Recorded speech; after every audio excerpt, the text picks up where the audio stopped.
Y aquí te va mi resumen. Ayer, 14 de abril de 2025, en la Casa Blanca se reunieron Donald Trump y Nayib Bukele, siendo el primer encuentro oficial de Donald Trump con un líder latinoamericano en su segundo mandato.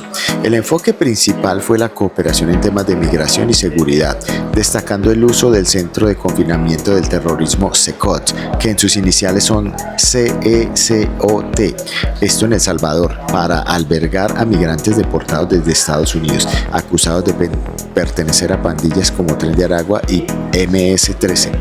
Trump elogió a Bukele como modelo de seguridad y expresó su deseo de enviar más deportados a El Salvador, mientras que Bukele afirmó estar dispuesto a ayudar, pero se negó a liberar a Kilmar Abrego García, un salvadoreño deportado por error a pesar de las órdenes judiciales de Estados Unidos que pedían su regreso.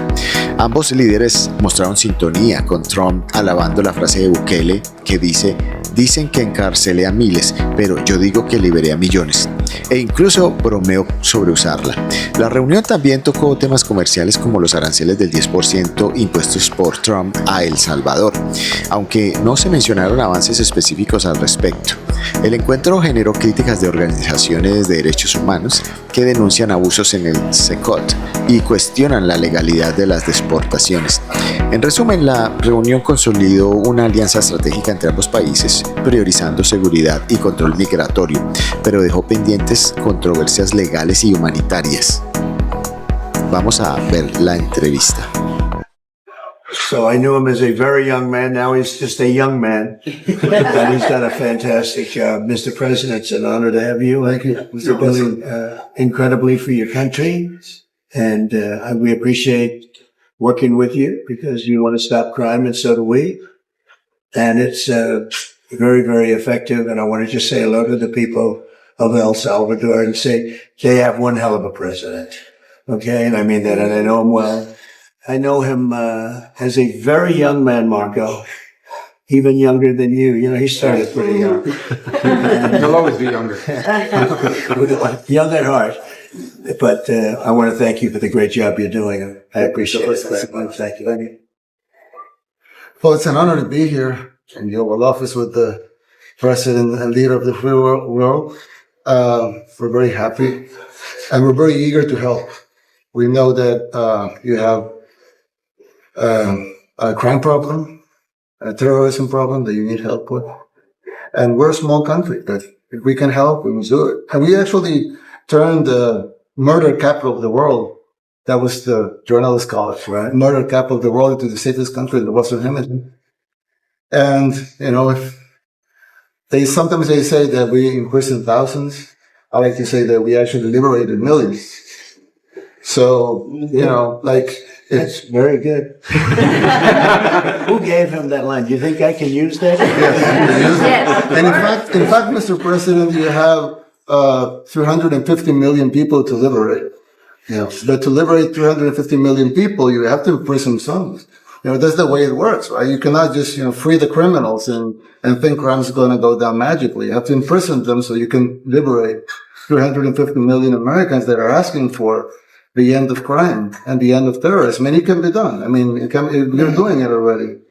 And I'm sure that people have seen the change in the streets.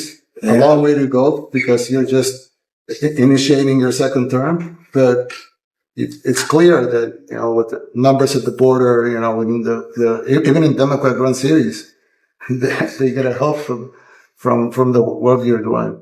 So I'm really happy to be here, honored, and eager to help. Well, we had a terrible thing happen. We had an administration that allowed people to come in freely into our country from not only South America, but from all over the world, many from the Congo in Africa, Asia, all over the world, Europe, rough parts of Europe. And they came from prisons, and they came from mental institutions, and they came from gangs, and the gangs of Venezuela and other places. And hundreds of thousands and even millions of them came. 21 million people altogether, but many of the people that came, just a tremendous percentage of them were criminals, in some cases violent criminals. We had 11,088 known murderers. Half of them murdered more than one person. This was allowed by a man who what he did to our country is just unbelievable. So we're straightening it out. We're getting them out. But what they did and what that party did to our country, open borders, anybody could come in. As soon as I heard that, I said, every prison's going to be emptied out into our country. That's what happened. And we're straightening it out. And we just had numbers. We had the highest recruiting numbers in the history of our country going into police departments. And a year ago, we had the lowest numbers. You couldn't hire a biggest change. Yeah. Nobody's From ever the lowest seen. to the highest. And the military now, Marines, the Army, Air Force, Coast Guard, every slot is, I mean, we have the best numbers we've ever had. We call it recruitment numbers. And we've never had anything like it. We had records on at every single level. But very important, the policemen. The policemen are joining forces now that we're having a hard time with policemen because we weren't protecting our police. Yeah. And we cherish our police. The police are great, and the firemen and everybody else. But we have the highest numbers that we've ever had, the most enthusiasm. Great enthusiasm. And on trade and other things, we're doing great. We're taking in billions and billions of dollars. We made 2 weeks ago, I gave them a little bit of a pause because, you have to show a little flexibility, but we go back to what we have to do. The markets have been very strong once they got used to it, but we were losing $2 billion a day. There's no company big like this. This is the biggest deal ever made. Now we're making $3 billion a day. We're a great country, but we had stupid people running this country. And I can say what they've done to us at the border should never and can never be forgotten. It's a sin, what they did. And you are helping us out. And we appreciate it. Actually, what you're doing with the border is remarkable. It has dropped, 95%? It's incredible. That, as of this morning, 99%, 99.1% to be exact. Why are those numbers not in the media? Well, they get out with the fake news, like CNN over here doesn't want to put them out because they don't like putting out good numbers. They only like putting out because I think they hate our country, actually. Yeah, but it's a shame. You're right. Isn't that a great question? Why doesn't the media, why don't they put out numbers? Yeah, 99%. I mean, it's crazy, right? We're doing It's great. a crazy turnaround. Christy, could you maybe say a couple of words about the border, how we're doing? It's just been absolutely phenomenal what a great leader can do. Clear direction. Our laws matter. We should only have people in our country that love us, and the Border Patrol and our ICE officers and law enforcement officers have done fantastic work. So we're proud of them. Now we just need to get the criminals and murderers and rapists and dangerous gang members and terrorist organizations out of our country. So, Mr. President Bukele, we thank you very much for your partnership. It has been wonderful for us to be able to have somewhere to send the worst of the worst and someone to partner with. And we'd like to continue that partnership because it's been a powerful message of consequences. Mr. President, you wanted people to know that there was consequences if you break our laws and harm our people and endanger families. And this is a clear consequence for the worst of the worst, that we have somewhere to put them. Thank you very much. Yeah, we even had this gang member from Venezuela, one of the ones you sent, and we interviewed him just, to get some information, etc. from them. And he said, I got arrested 6 times, but they released me the 6 times, so I should be released again. And then I said, well, what's the last thing you do? And he said, well, I shot a cop in the leg, but I didn't kill him. I just shot him in the leg. And we're like, this guy was arrested 6 times here in the United States, 6 times. He was released 6 times. And in the he was released 5 times. And the last time he was sent to El Salvador, right? So he's not getting released. But the last time he shot a cop, actually, and he shot him in the leg.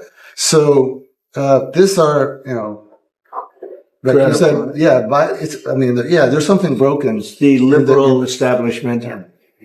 But they're not running things anymore in this country, and we're run by, and I don't say conservative, I don't say anything, we're run by people with great common sense. Yeah, common sense. Because it's all common sense. Yeah. It's not liberal conservative, it's common sense. And, do you allow men to play in women's sports? Do you allow men to box your women and box? Because I know you have a lot of boxing. That's violence.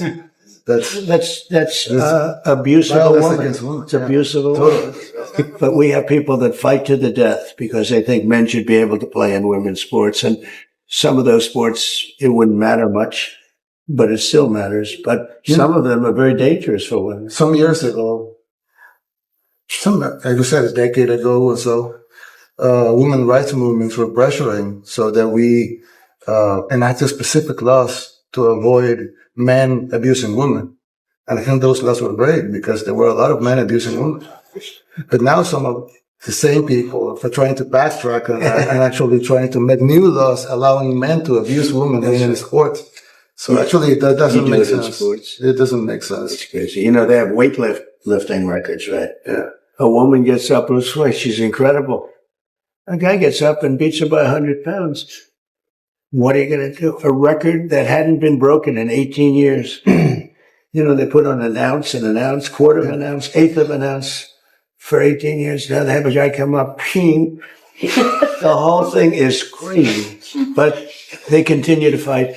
And I don't like talking about it because I want to save it for just before the next election. I said, my people, don't even talk about it because they'll change. And but I watched this morning, there was a congressman fighting to the death for men to play against women in sports. And you say to yourself, why? What are they doing, right? What are they doing? But your country's not too big in that. No, of course not. We're big in protecting women. Good. Yeah. That's right. It's a very important form of protection, too. And as you can see, most of my cabinet are women. So that's impressive. Yeah. That's why you're and running. they're not DEI hires or anything. They're just great at what they do. Right? That's right. This is very impressive. Yeah, this is a first. We've had women, but we've never had three of them right here. That's 4 and 3 men. Look at what we have. You guys feel a little bit mistreated? That's good. I like it. Well, we've been advanced. I've been very advanced in that regard too. We have Pam, who's been so fantastic. Christy, and the most powerful woman they see anywhere. I know, exactly. They're all afraid of Susie Wells. They say, oh, she's tough. Yeah. Most powerful woman in the world, according to magazines. What do I know? Yes. But I think she probably is. Yeah, she probably is. Yeah, she probably is. Congratulations. And you know, Stephen, who's done such a great job. Thank you, sir. We have great people. He's very famous too. But we love working with him. He really lets him have it. Right? Yeah, exactly. There's no games. No. It's very good. He knows. Do you have